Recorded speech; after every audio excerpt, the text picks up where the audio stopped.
Okay, so having a look at mouse entry as the first and technically the slowest way to get notes into any notation application, but I'll just go through the specifics because there is some special info to look at from Sibelius 8.0's perspective, using some features of the Microsoft Surface Pro in conjunction with mouse entry. So just having a little look at the specifics of how it works, this little image of our floating keypad window, which is found via the View tab, Panels and Keypad area. This is the premise of how it works. So you always select, when working in mouse entry mode or step entry with a MIDI keyboard, that kind of thing, you always select the duration before you add the pitch to the score in Sibelius. So in this case, for the half note here, we would choose our half note option on the keypad, and then we would add our half note to the score. So if I, for instance, duplicate these or select these notes down the bottom and just delete those, and for a little demonstration, if I wanted to duplicate this, I would go Quaver.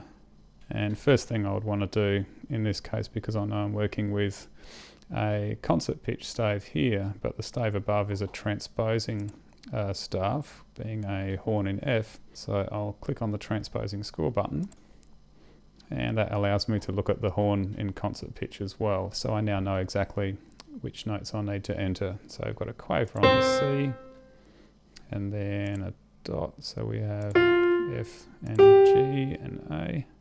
Take the dot away for the A, then a half note on the G. I can use my arrows if I make a little mistake. But that's the general idea. But what I'll do on this score in a separate computer, being my Microsoft Surface Pro, which I have next to my big computer that I'm conducting this webinar on. I'm going to switch so you can see all of this in action properly. Alright, so I'm now on my Surface Pro, and a couple of things to draw attention to before we look at note entry on the Surface Pro, specifically regarding navigation. Given that the Microsoft Surface Pro is a touch tablet and a laptop wrapped up in one with a detachable keyboard, it allows us to use touchscreen gestures like pinch zooming.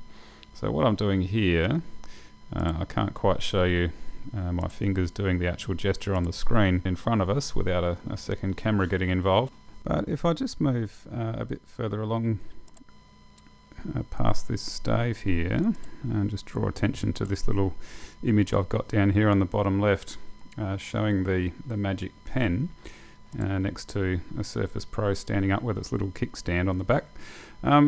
With this pen integrated into the Surface workflow, it behaves like a mouse, but it's because it's a pen that you hold in your hand, it also has some extra functionality. So what you'll see with this little dot that's hovering over the screen, what I'm doing is just hovering the pen over the screen and moving it around, and it's about 0.5 centimetre to 1 centimetre away from the screen. It's not actually touching it. But what that means is the pen has a proximity sensor in it, and the Surface Pro can sense the pen and vice versa, and that means when the pen is engaged, so we can see the dot or the mouse pointer from the pen specifically engaged with the screen, I can actually touch the screen with my hand without any kind of hand or finger touching on the screen being interpreted as note input or any kind of on-screen gesture at the time. So it's basically the pen that wants to dictate everything that gets input into the document, so to speak. So this is really good for note entry in Sibelius. If I just select some of these and delete them so we can re-enter those. And what I'll do, let's start here at this one. I'll go N for note input once again. And we'll just duplicate, so I'm already on a quaver. I'll just show my keypad. I'm going to use the shortcut Control-Alt-K this time. And as you can see, I'm hovering the pen close to the screen, and you can see our little ghost note pops up just like before to show us exactly what we're about to enter in terms of rhythm and the ledger lines that might be going on. So we want if I just move our keypad out of the way a little bit, we want a quaver to start with on C, and I'll add the dot, and we want F and G.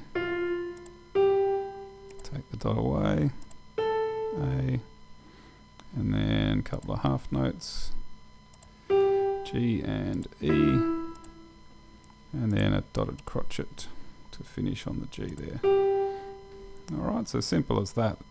Oh, pardon me, that was a mistake. So just a couple of taps of the down arrow fixes that one up. Wouldn't tie an E to a G normally, of course, would we? But that's the general idea. So you can use the Surface Pro pen as a new way to get your input into Sibelius. Similar to using the mouse, but different. And it means you can detach the keyboard from Sibelius when you're doing perhaps some more raw data entry this way, and curl up on the couch with it.